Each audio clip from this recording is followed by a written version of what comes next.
Welcome back. अभी हम जिक्र कर रहे थे कि किस तरीके से म्यूचुअल फंड इंडस्ट्री ऑपरेट करती है, जिस तरीके से मुख्तलिफ लोगों से पैसे इकट्ठा किए जाते हैं, एक्सपर्ट्स की निगरानी में ये सारा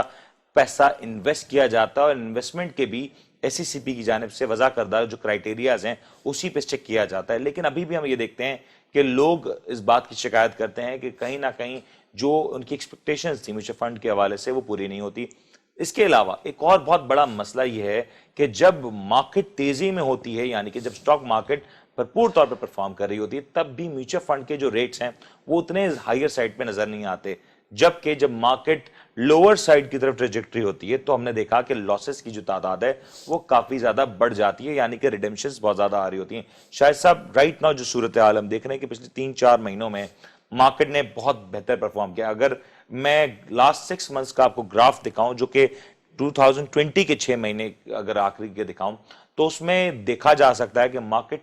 33,693 की सतह से मूव होकर 40,735 की सतह तक पहुंच गई थी, यानी कि दिसंबर तक मार्केट ने भरपूर गेन कर लिया था। तकरीबन 16-17 हजार पॉइंट्स की इसमें हमें पॉजिटिविटी दिखाई देती है। लेकिन जब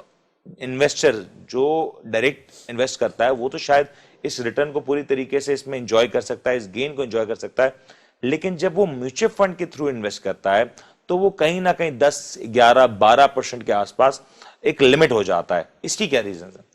देखिए, बेसिकली जब आप म्यूचुअल फंड में इन्वेस्ट कर रहे होते हैं तो आपका जो डायरेक्ट एक्सपोजर है वो भी कम होता है, आपका रिस्क भी कम होता है, तो उसी तरीके से ज़ाहिर है उसका कुछ नेगेटिव भी इम्पैक्ट होता है कि जो आपका म्यूचुअल फंड होता है वो उसने कुछ अपना लिक्विडिटी का पोर्शन रखना होता है, तो 80% 85% वो उसको इन्वेस्ट कर रहा होता है। दूसरा फिर आपके जो बड़ी एसेट मैनेजमेंट कंपनीज है उनका इतना फंड साइज है कि वो इजीली मार्केट में अपने जो एसेट्स हैं उनको रिप्लेस करना, शेयर्स को रिप्लेस करना इतना ईजी जॉब उनके लिए एक नहीं होता। और उसके बाद दूसरा फिर ये देखें कि अब मार्केट तो ओवरऑल एक अपना एवरेज दिखा रही होती है। अब इसमें जो म्यूचुअल फंड कंपनीज हैं वो ऐसे सेगमेंट में, ऐसे शेयर्स में इन्वेस्ट नहीं कर रहे होते कि जिसमें थोड़ा सा रिस्क ज़्यादा होता है। तो जहाँ रिस्क ले रहे होते हैं सही है कस्टमर्स, तो बेसिकली जो आपके स्क्रिप्ट्स होते हैं अगर हम देखें तो बैंकिंग सेक्टर है, आपका ऑयल सेक्टर है, सही है। अगर आप म्यूचुअल फंड कंपनीज में मेनली इन्वेस्ट कर रहे हैं। बिल्कुल। लेकिन यहीं पे अगर हम देखें जो नवंबर का 2020 का नवंबर में जिस तरीके से हमने देखा तेजी थी, मार्केट बहुत तेजी से मूव कर रही थी, वहीं पे म्यूचुअल फंड का जो रिटर्न रहा वो 10.77% रहा, जबकि ओवरऑल अगर स्टॉक मार्केट के रिटर्न्स की बात की जाए तो वो ऑन एवरेज भी देखा जाए तो 18-20% रहा, और अगर ऑन हाइयर साइड देखा जाए तो 30% तक का भी लोगों ने रिटर्न इसमें एंजॉय किया। लेकिन इन दिस केस 10.77, ये गैप बहुत बड़ा नहीं नजर आता आपको? नहीं, देखें आप अगर इस कंपैरिजन हम स्टॉक को म्यूचुअल फंड के साथ बेंचमार्क, ठीक है कि स्टॉक फंड का आपका पीएसएक्स का इंडेक्स होता है, लेकिन आप देखें कि जहाँ पे कस्टमर डायरेक्ट स्टॉक में कर रहा होता है, स्टॉक में आपका एक शेयर एक दिन में 7.5% आपका प्लस हो सकता है। और अगर वो कंसेक्टिव वो 4-5 डेज में अगर वो रहता है, लेट सपोज मैंने एक शेयर में इन्वेस्ट किया, अगले 6 डेज तक वो पॉजिटिव रहा तो मेरा 50% का गेन हो गया उस शेयर में। तो जो मैं अगर म्यूचुअल फंड से कंपेयर करूं तो वो नहीं हो सकता। लेकिन देखिए मैंने वहां पे अपना रिस्क भी लिया ना, अगर हो सकता है कि वो जो 50% का गेन था वो 10-20% वो डाउन भी हो जाए। तो देखिए ना कि अगर हम ये कह सकते हैं कि आप जो म्यूचुअल फंड में आप रिस्क कम ले रहे होते हैं, आपके जो फाइनेंशियल एक्सपर्ट्स होते हैं या फंड मैनेजर्स होते हैं, तो उनका जो एक कोर ऑब्जेक्टिव होता है कि आपके नेगेटिव रिटर्न को मिनिमाइज किया जाए, आपके उसको, और जाहिर है जब आप वहाँ उसको वो सेव कर रहे होते हैं तो वहाँ पे वो रिटर्न फिर मिस भी करते हैं। वो ऐसे शेयर्स में जाहिर इन्वेस्ट नहीं करते कि जो स्पीडी वे में फिर इम्प्रूव कर जाते हैं। अगर हम देखें कोविड में थोड़ा सा सिनेरियो भी चेंज हुआ, तो पहले एक डिफरेंट हमारे पास एक कंपनीज का सेट है कि जो परफॉर्म करते थे, लेकिन इस दफ़ा कोविड की वजह से आपकी जो टेक्नोलॉजी साइड पे जो कंपनीज थी तो उन्होंने बहुत अच्छे रिटर्न्स, आउटस्टैंडिंग रिटर्न जनरेट किए। अब जो उनका जो ट्रैक रिकॉर्ड है या फाइनेंशियल पोजीशन है वो उस लेवल पे नहीं थी कि फंड मैनेजर ज़ाहिर एक प्रॉपर उसको इन्वेस्टिगेट करते हैं या उसकी फाइनेंशियल पोजीशन को देखते हैं फिर वो उसमें इन्वेस्ट कर रहे होते हैं। वो शायद उन्होंने थोड़ा सा उसको मिस कर दिया टेक्नोलॉजी सेक्टर को, और मार्केट के जो रिटर्न्स को इंक्रीज करने में आईटी सेक्टर का या आईटी से रिलेटेड, क्योंकि आपका वर्क फ्रॉम होम जो है वो बढ़ गया, काफी ज्यादा आईटी सेक्टर ने यकीनी तौर पे इंप्रूव किया। लेकिन स्टिल ये तो हम तेजी की बात कर रहे हैं। वो लोग जो म्यूचुअल फंड में इन्वेस्ट कर रहे थे, जो कि इस सोच के साथ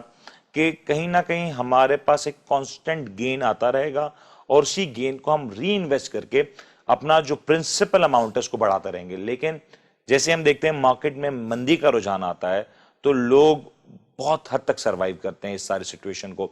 आमतौर पे एक्सपेक्टेशंस नहीं होती, जो पूरे साल नहीं कमाया होता वो शायद चंद हफ्तों में चला जाता है। इस तरह के क्लाइंट्स को किस तरीके से आप मशवरा देंगे आप? देखिए, अगर आप एज ए न्यूट्रल पर्सन अगर कहेंगे, क्योंकि जैसे आपने फाइनेंशियल इन्वेस्टमेंट मार्ट का जिक्र किया, तो मैं म्यूचुअल फंड को जहाँ प्रेजेंट कर रहा हूँ तो मैं स्टॉक को भी समहाउ थोड़ा सा क्लोजली अब वॉच कर रहा हूँ या कोऑर्डिनेशन कर रहा हूँ ब्रोकरेज कंपनी के साथ। तो अब उसमें सिनेरियो ये है कि एक अगर आप एएमसीज को देखें, म्यूचुअल फंड में सबसे ज़्यादा उनको रेवेन्यू स्टॉक फंड में आ रहा होता है, तो उनकी कोशिश होती है कि जी स्टॉक फंड में कस्टमर रिटेन करे।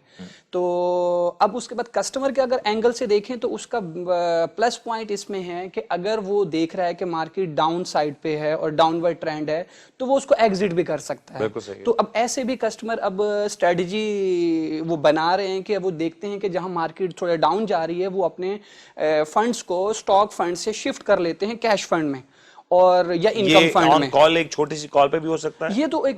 देखिए मोबाइल एप्लीकेशन भी है, आप अगर खुद भी चाहें विद इन अ मिनट अगर आप गाड़ी ड्राइव कर रहे हैं, आपने कोई अलार्म सेट किया हुआ है, नहीं नहीं एक बात है ना कि अगर देखें आप अगर कहीं बिजी भी है ना, बिजी भी हैं, आपने गाड़ी रोकी सही है, 1 मिनट में आपने ट्रांजैक्शन की और फिर आप उसको कैरी ऑन करें, तो यानी 1 मिनट या 2 मिनट अगर आप यूज टू हो जाते हैं तो 1 या 2 मिनट लगते हैं। बहुत बहुत शुक्रिया, शाहिद महमूद साहब हमारे साथ मौजूद थे। और यहाँ पे मैं तमाम तर देखने वालों को बताऊंगा कि अपने जो पैसा जो आपने बैंक्स में रखा हुआ है या कहीं पे घरों में रखा हुआ है उसको इन्वेस्ट करें, क्योंकि जब आप इन्वेस्ट नहीं करते तो ये बात यकीनी है कि जो पाकिस्तान में जिस तरीके से महंगाई की शरह बढ़ती है, इन्फ्लेशन पैसे का, सेविंग्स का सबसे बड़ा दुश्मन होता है। कम से कम अपने पैसे को इन्फ्लेशन के जो नंबर्स हैं, जो महंगाई की शरह है, उससे ऑन अ हायर साइड जरूर इन्वेस्ट करें, ताकि आज से 1 साल बाद जो आपका 100 रुपया है वो 94 या 92 रुपए ना हो जाए, बल्कि 100 कम से कम 100 या 101 रुपया जरूर दिखाई दे, क्योंकि इन टर्म्स ऑफ वैल्यूएशन वो पैसा कहीं ना कहीं रिड्यूस हो रहा होता है, डिक्लाइन साइड पे आ रहा होता है। और इसके लिए बहुत ज्यादा जरूरी है कि एक्सपर्ट्स से मशवरा किया जाए, स्टडी की जाए और फिर देखभाल के अपनी जिंदगी भर की जमा पूंजी को इन पीसेस, इन सेगमेंट्स इन्वेस्ट करना शुरू करें। उम्मीद है आपको आज का प्रोग्राम पसंद आया होगा। अपने होस्ट मुनीम को इजाजत दीजिए, अपना बहुत बहुत ख्याल रखिएगा। अल्लाह हाफिज।